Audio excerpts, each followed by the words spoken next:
your questions and diving a little deeper. This is the Midweek Rewind. All right. Well, hey, everybody. Welcome to the Midweek Rewind. We're excited to be joining with you again. Thank you so much for spending some time, whether you are live with us right now or watching, listening later. I know we've launched the podcast. Maybe some of you are listening a little bit later this week. We're grateful to have you with us as well. So welcome to the Midweek Rewind. I'm Matt. Hey, Brent, how you doing today? I'm doing well. Thank you. Once again, from down the hall. Remember when we used to do this, like sitting next to each other back before germs were a problem, apparently? It doesn't seem like yesterday. We've been in this thing too long. It's been a while. Yeah, it's been a long time. But all right. Well, thanks again for your time today, Brent. So we'll dive into your sermon here in just a minute. But as has been the custom the past few weeks, the COVID stuff just seems to change day by day, hour by hour. It's kind of funny. You and I were actually in a meeting on Tuesday where we were talking about reopening plans, and our plans literally changed during that meeting because Governor Kelly just made an announcement while we were in the meeting. So it's crazy. It's hard to keep up with all this. I know on Sunday, part of your plan is to kind of give an update Sunday morning about what we're doing with reopening. Do you want to give a quick update now for people watching or listening, what to expect over the next few weeks?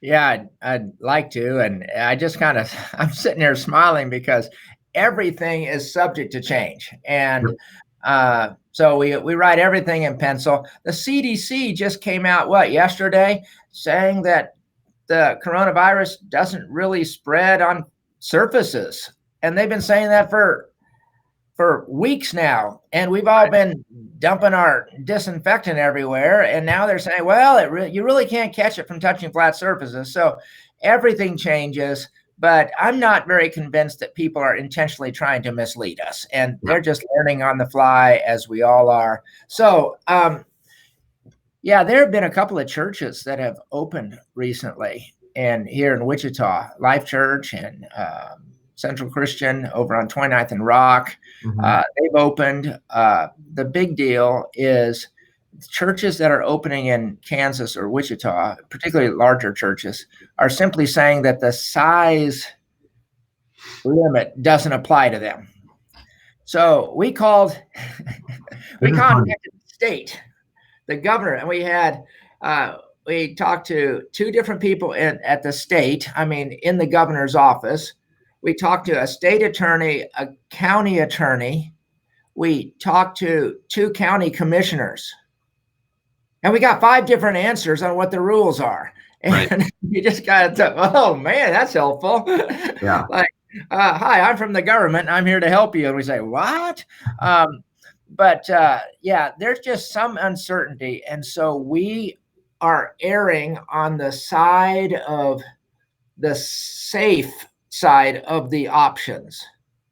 And so there's no wrong decision, Matt, you know that. And whatever decision we make, some people think we're opening too soon and some think we're opening too late.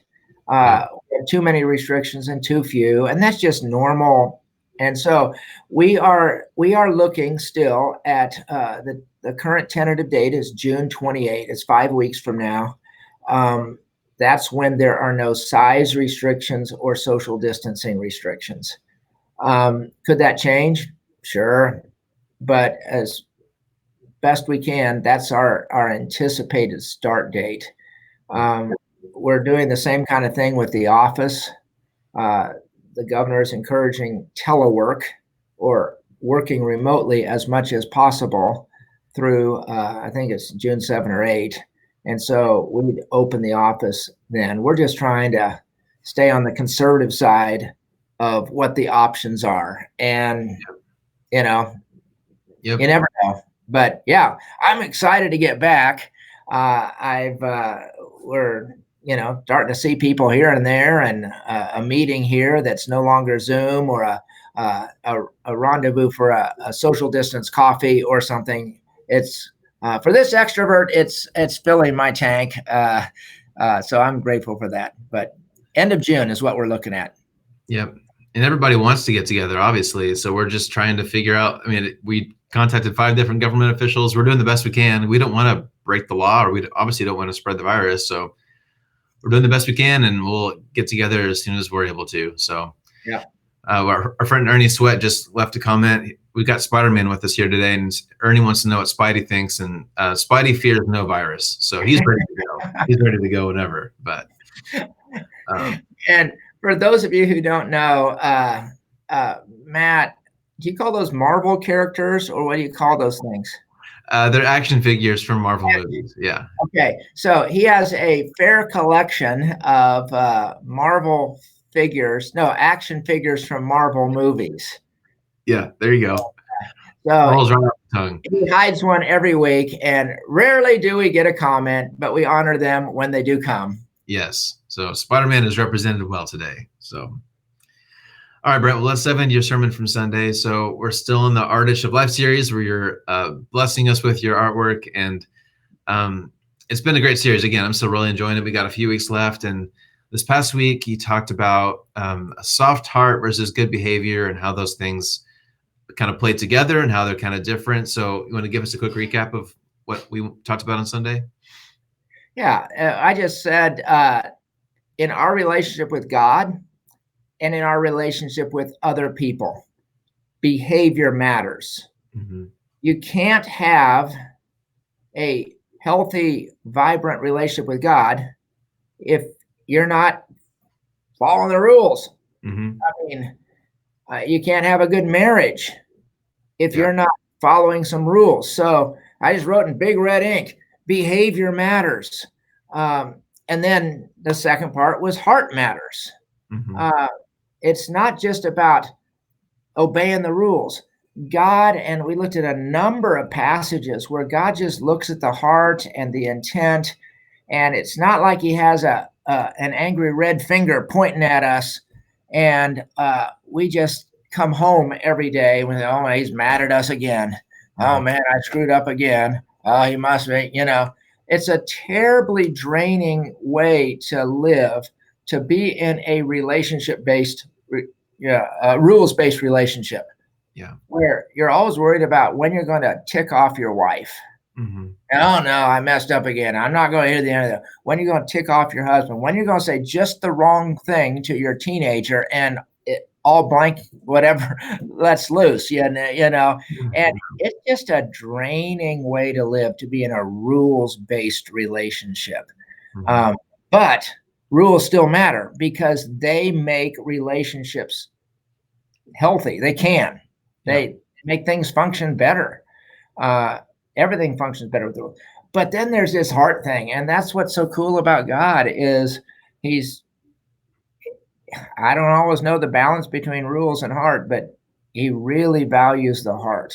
Mm-hmm. And if you compare a Pharisee, and I drew a little line with a stick figure with their back to God, and a very sinful person with their face to God, Jesus just seemed to side with the good heart person. Yeah. Over the good behavior. That is, if good behavior had bad heart, or good heart has bad behavior. He seemed to side with the heart people. Now, what he wants is good behavior and soft heart. That's what he wants. And I'm trying to see if we can get a screenshot here, because I think it's a good visual of you had Jesus over here, or kind of good behavior over here versus bad behavior over here. But I'll see if I can get that pulled up on the screen here. But do you want to just explain that again, what those two sides were and how that fit into this conversation? Yeah. One of the brilliant things about God is he actually sees our hearts.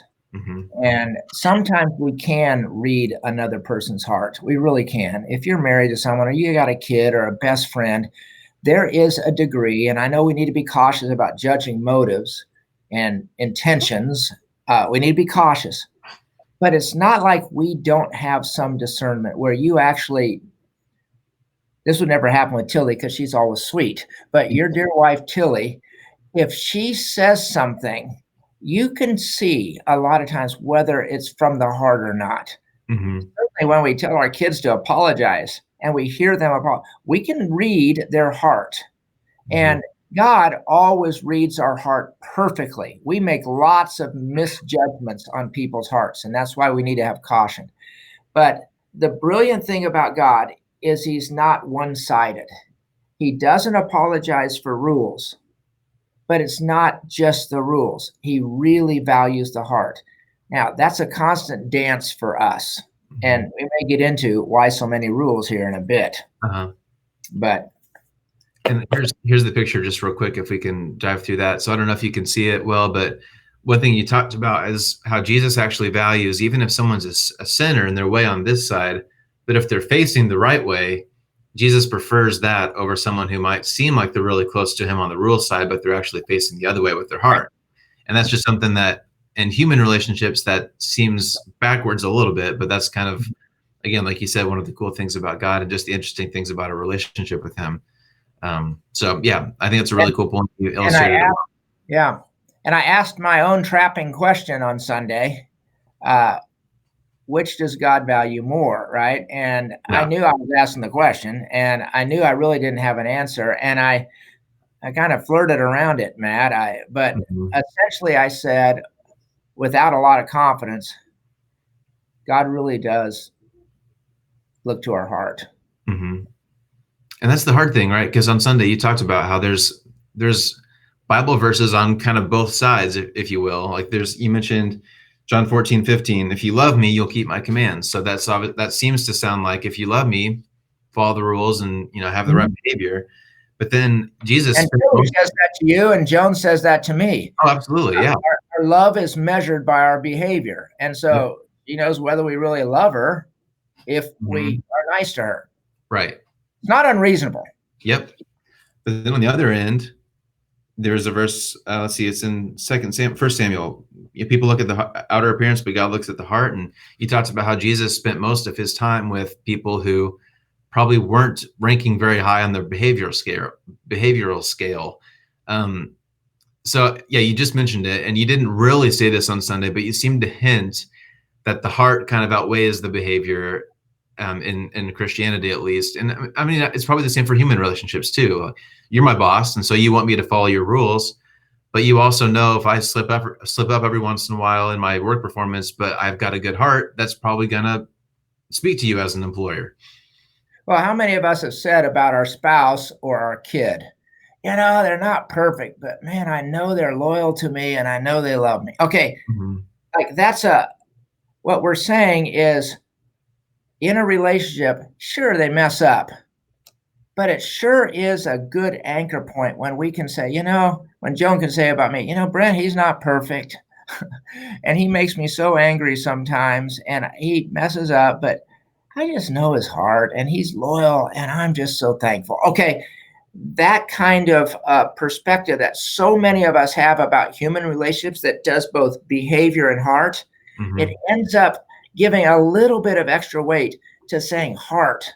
You usually don't say, man, he never messes up, but his heart, it's not so good. We don't say that.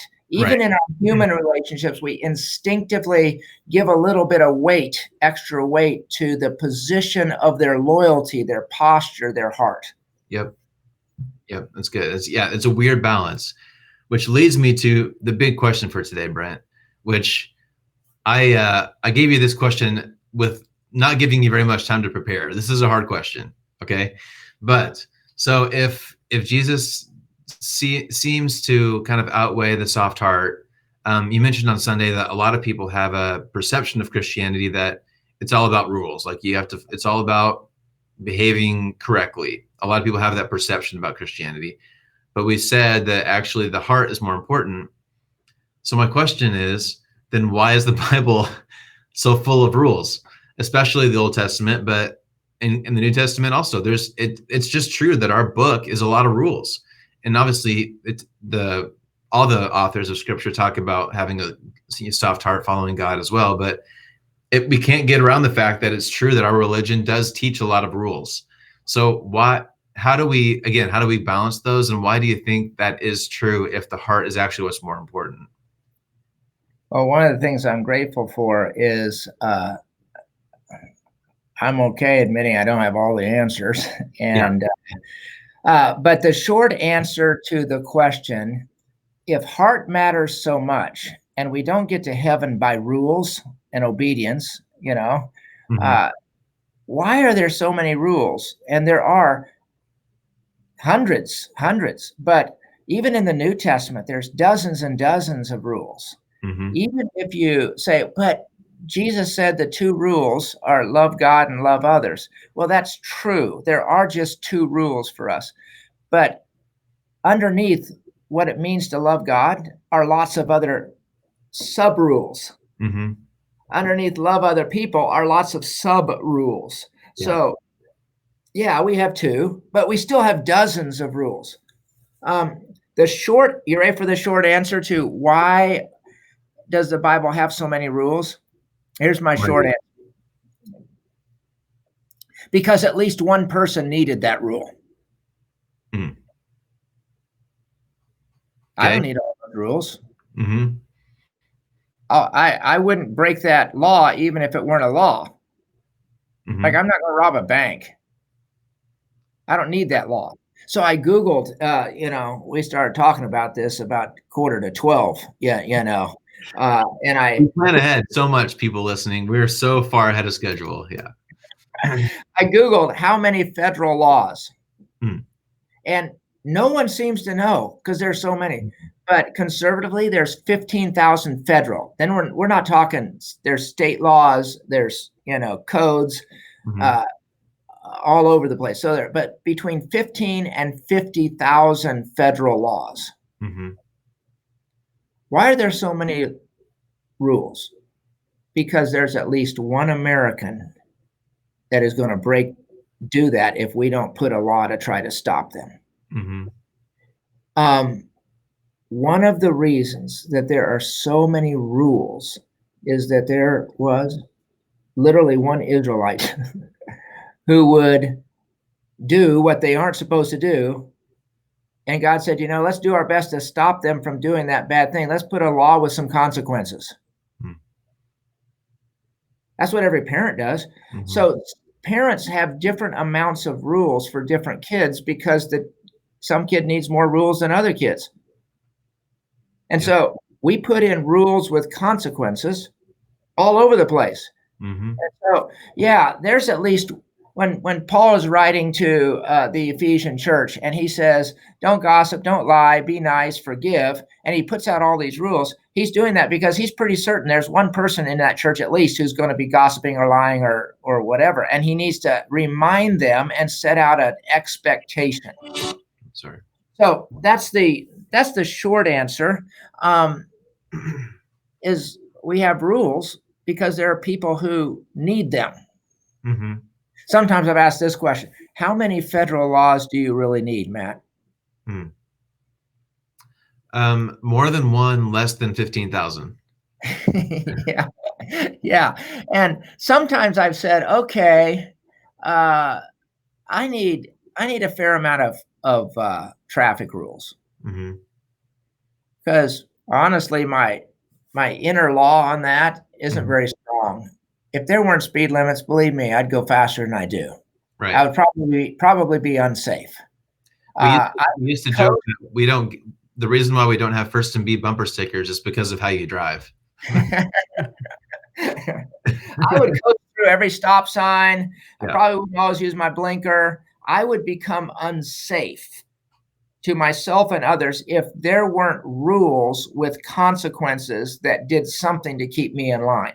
Mm-hmm. So, but I don't need rape laws or robbery laws or assault and battery laws.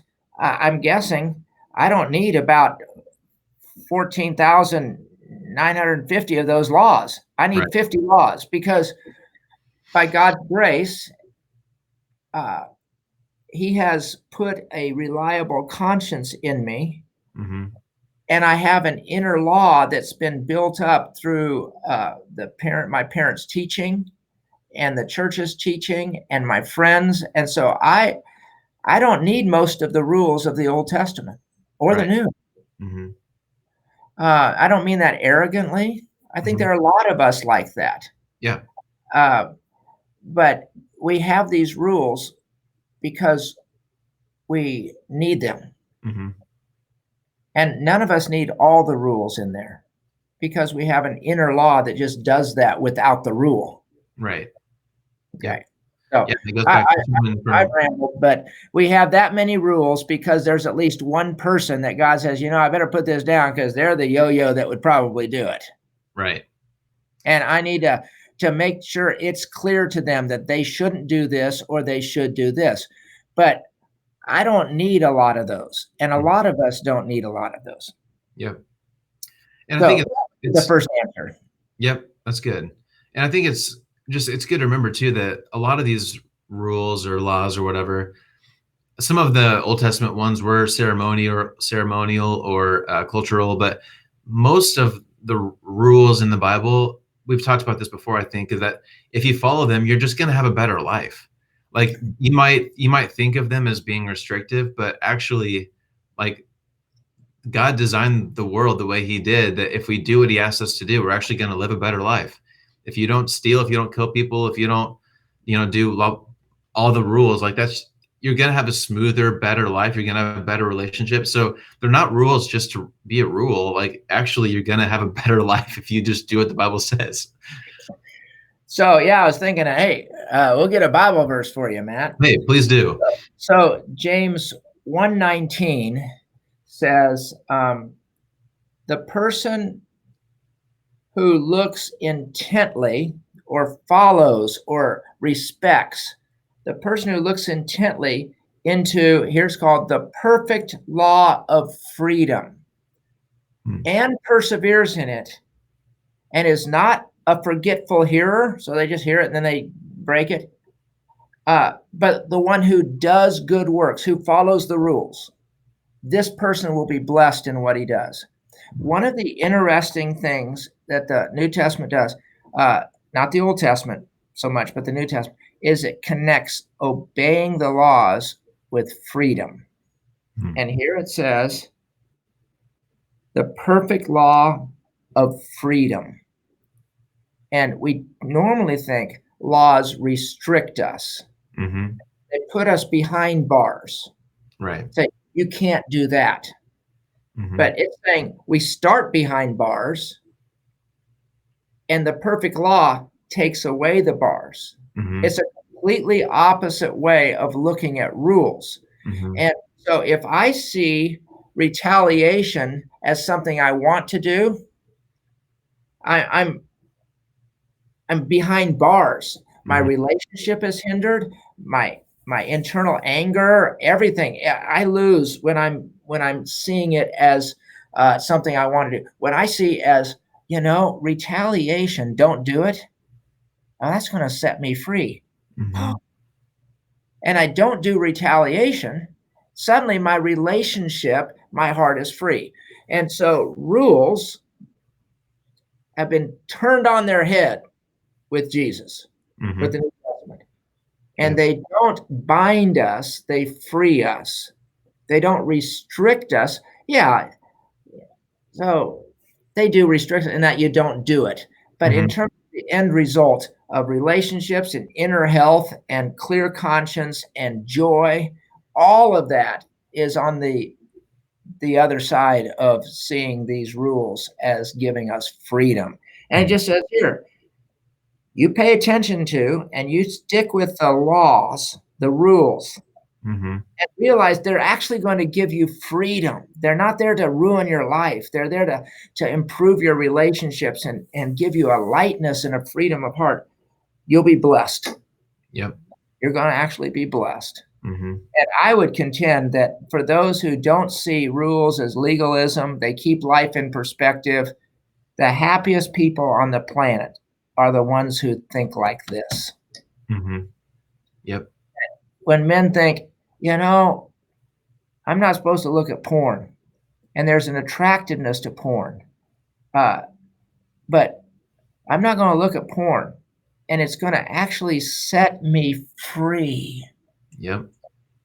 I'm actually behind bars when I'm looking at porn. But when I look intently into the law that gives freedom, and I resist that lust, that actually sets me into freedom and joy. And I'm not looking over my shoulder. I don't carry this shame. I don't carry this guilt. It's a completely upside down way of looking at rules, but it's what the New Testament teaches. Yep. And to me, that's almost one of the most, the best arguments for Christianity is just that the morality laid out in Scripture works, and it's worked for 2,000 years, and it works. Ten Commandments haven't changed; they're still good ideas now, and so that's good. So to sum up, Brent, Jesus probably you would say cares more about our heart than our rules. Rules are still important, and they're there for us for our good. Is that right? Yeah. I mean, yeah, words can always, yeah, you think, well, I might think of it a little differently, but yeah, I think you're accurate. I wrote behavior matters a lot, Mm-hmm. and heart matters a lot. Right. But if Jesus had to choose between a person with good behavior and a bad heart, Mm-hmm. and a person with questionable behavior and a good heart, the stories in the Gospels clearly lean toward his blessing on the person who's facing him with a soft heart, even in their failure, Mm-hmm. as opposed to the Pharisee. Yep. So I would say the stories of Jesus clearly lean toward his, giving a little more weight to the heart. Yep. But my fear is, I'm not trying to say behavior doesn't matter. It still matters. But Yep. He wants both good behavior and a posture of facing him with a soft heart, humble, loyal, both. Yep. And that's good and freeing news for us that, of course, we want to behave the best that we can, but when we sin, that doesn't break our relationship. So that the soft heart is good news for us. It's the same for human relationships. Yep. Any person would rather have, most of us would rather have a friend who, if they follow all the rules, but they're just got something that's against us, or a friend that stumbles a little and, causes us some problem, but we know where their heart is. Most of us would choose that person. Yep. Absolutely. Best case scenario, both. Yep. All right. Well, that's good. I think we've covered that. That's good. Thank you for the clarification there, Brent. So I know we got a couple minutes left here. I know you've kind of called a little bit of an audible, and you've changed your sermon a little bit for this upcoming week. Do you want to give us just a quick preview of what's coming up on Sunday? Yeah, and people won't know that I've changed it, but Right. From behind the scenes, I adjusted it a bit. So it's going to be, I'm excited about it. It's a reality that when we preach week after week, we're more excited about some sermons than others. And that's just a reality of life. I walk into some, I said, I hope I get a single out of this one. And others, I think we might smack this one out of the park. Okay. So I don't want to say we're going to smack it out of the park, but I'm excited about this one because I think it's such a relevant subject. And that's how to give and receive suggestions, advice, and correction. So a suggestion is kind of like, hey, you might want to think about this. You're painting this way. If you painted this way, it might work better. It's just you can do it or not, doesn't matter. That's a suggestion. Advice begins to move into, we think this is the right thing, but it's not a mandate. And then we move to flat out correction, where you say, you are doing it wrong and you need to do it this way. Yeah. But we're going to talk about how to give suggestions, advice, and correction, and how to receive it. And I got some good art for once. I can't wait. Picture charades. I'm going to draw 4 pictures, and they'll all be in their living rooms, but I'm going to say, try and guess the Bible verse from this picture. Wow. So if you needed any motivation to watch this week, there you go, right there. Pictionary with Pastor Brent, right there. So, it's awesome. That'd be good. All right. Well, we got another comment here from Scott Pierce, who said that he and Dee Dee are going to come back to the church tonight for something. I'm not sure if they have rehearsal or what, but they're just excited to be back here, and I'm looking forward to when we can meet again. And we're right there with you, Scott. We're excited to get back whenever we can, and we'll continue to keep everybody updated. And I think we'll go a little bit more to that on Sunday with some more of our plans, and we'll continue to keep you posted as we figure out what these next few weeks and months are going to look like. So, Brent, anything else to wrap up with today? Good. Rain came. If it keeps raining, the animals are going to start gathering 2 by 2, I think. But it's a great day. I love our church. Ready to get back. I'm always grateful, Matt, for your part in this. And we do enjoy the Midweek Rewind. We were talking beforehand. It's just whether you relate to this or not. It's kind of fun for us, and we're just happy. Two little guys happy, and we know some people are watching, but we hope it's an encouragement for people. We really do. Yep, absolutely. So yeah, thanks to the couple people who threw in comments, and I know we got several more watching, and so thank you for taking some time with us today. We always appreciate your time. I know it's valuable as well. So thanks for being with us, and looking forward to a great day on Sunday. So I hope you can join us on Sunday, and we'll be back here next week. So have a great day, everybody. We'll see you soon. See ya. Bye.